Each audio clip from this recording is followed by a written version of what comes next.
In today's video, I'm going to teach you how to apply for a crypto loan on the Binance exchange using their app. If you're looking to borrow some crypto or stablecoins, follow along as we take you step by step through this process. Let's get started.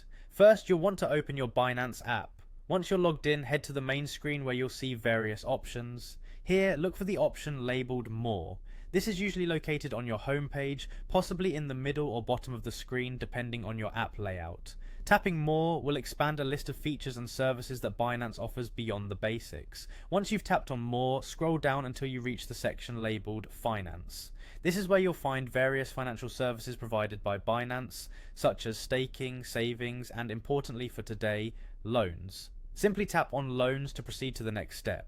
This section will guide you into the realm of borrowing, where you can explore different loan options available to you.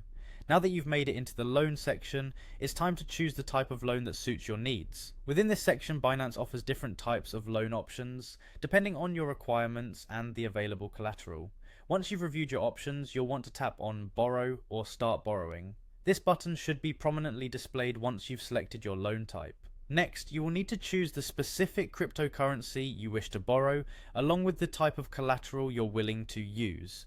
Binance allows you to select from a range of cryptocurrencies, ensuring that you can tailor the loan to fit your portfolio and risk preferences. This decision will influence the terms of the loan, including interest rates, so choose wisely based on your financial strategy. After you've selected your crypto and collateral, the next screen will prompt you to enter the amount you wish to borrow as well as specify the loan term. The loan term is critical as it will determine the time frame for repayment, so consider what fits your financial situation best. Enter these details carefully to avoid any mistakes. Finally, once you've double checked all the information, you'll need to tap Confirm to proceed with the loan application. This is the last step to officially submit your request. Ensure everything is correct before confirming, since this action will initiate the borrowing process. And that's it, you've successfully learned how to apply for a crypto loan using the Binance app. Remember, taking out a loan is a financial commitment, so always borrow responsibly and make sure you understand the terms and conditions. Thanks for watching and happy trading.